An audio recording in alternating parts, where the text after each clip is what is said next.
दुनिया की नजर इस वक्त अमेरिका में हो रहे नए राष्ट्रपति के चुनाव पर है। दो बड़े नाम कमला हैरिस और डोनाल्ड ट्रंप। लोगों की राय भी इन दोनों के बारे में बिल्कुल अलग है। ऐसे में आज हम आपको कमला हैरिस के बारे में बताएंगे, उनकी लव स्टोरी कैसी रही और इंडिया से उनका क्या कनेक्शन है। दरअसल अमेरिका में राष्ट्रपति चुनाव में इस बार डेमोक्रेटिक पार्टी की तरफ से कमला हैरिस उम्मीदवार हैं। 5 नवंबर को होने वाले अमेरिकी राष्ट्रपति पद के चुनाव में अगर कमला हैरिस जीत जाती हैं तो वो दुनिया की सबसे ताकतवर, देश की पहली महिला और अश्वेत राष्ट्रपति बनेंगी। कमला हैरिस की बात करें तो उनका जन्म 20 अक्टूबर 1964 को कैलिफोर्निया के ऑकलैंड में हुआ था।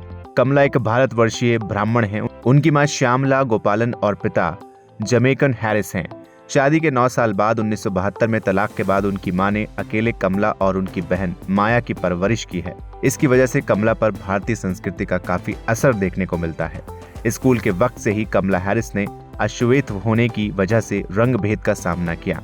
आपको बता दें कि इंटरव्यू में कमला हैरिस कहती हैं कि बचपन में वो लगातार अपनी मां के साथ भारत आती रहीं। यहाँ की संस्कृति और सभ्यता से अच्छे से वाकिफ हैं। उन्हें भारतीय खान पान भी बेहद पसंद है।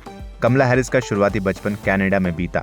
स्कूली पढ़ाई लिखाई भी वहीं हुई। दरअसल कमला की मां श्यामला गोपालन को मैक्रिगल यूनिवर्सिटी में प्रोफेसर की नौकरी मिली तो उन्हें कुछ साल के लिए वहीं शिफ्ट होना पड़ा। दोनों बच्चों को भी वो अपने साथ ले गईं। कमला हैरिस और उनकी बहन माया मॉन्ट्रियल के स्कूल में दाखिला करा दिया गया।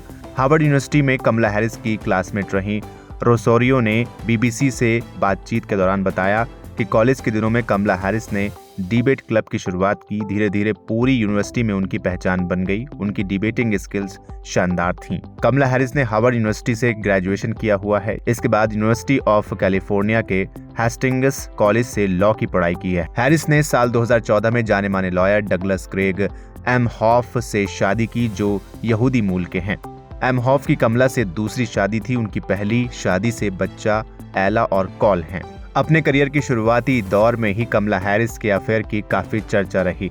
1990 में स्टेट बार काउंसिल में असिस्टेंट के तौर पर अपना करियर की शुरुआत करने के बाद साल 1994 में कमला हैरिस की मुलाकात 60 साल के बिली ब्राउन से हुई, जो कि तत्कालीन कैलिफोर्निया विधानसभा के अध्यक्ष थे और कमला हैरिस उस वक्त सिर्फ 30 साल की थी। उम्र में इतने बड़े अंतर के बाद भी उन्होंने 2 साल तक एक दूसरे को डेट किया। हालांकि इस रिश्ते की वजह से कमला को विली की मिस्ट्रेस तक कहा गया। कमला हैरिस साल 2003 में पहली बार सैन फ्रांसिस्को की डिस्ट्रिक्ट अटॉर्नी चुनी गई। इसके बाद साल 2010 और 14 में कैलिफोर्निया के इलेक्टेड अटॉर्नी जनरल रहीं। इसके बाद कैलिफोर्निया की जूनियर सीनेटर चुनी गईं। वो अमेरिका सीनेट में शामिल होने वाली दूसरी अफ्रीकी अमेरिका और पहली साउथ एशियन महिला थीं। राजनीति में आने के बाद कमला हैरिस पहली बार तब सुर्खियों में आईं जब उन्होंने अमेरिका में गन कंट्रोल के लिए कानून की मुहिम शुरू की।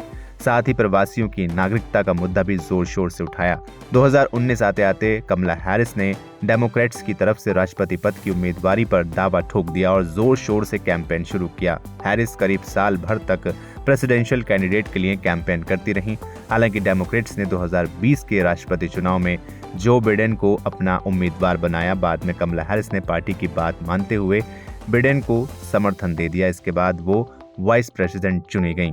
कमला हैरिस की नेटवर्थ की बात करें तो फोर्ब्स की रिपोर्ट के मुताबिक उनकी संपत्ति लगभग $8 मिलियन है, लेकिन ये संपत्ति उनके राजनीतिक करियर से नहीं आई है। कानून में डिग्री हासिल करने के बाद 2004 में वो सैन फ्रांसिस्को की डिस्ट्रिक्ट अटॉर्नी बन गई, जिससे उन्हें हर साल $1,40,000 का सैलरी मिलता था। उनकी सैलरी 2010 में बढ़कर $2 लाख हो गई। फिलहाल अभी उनके पास $6.6 मिलियन की कुल संपत्ति है। इस वीडियो में फिलहाल इतना ही। वीडियो पसंद आया हो तो इसे लाइक करें, शेयर करें और चैनल को सब्सक्राइब करना बिल्कुल न भूलें।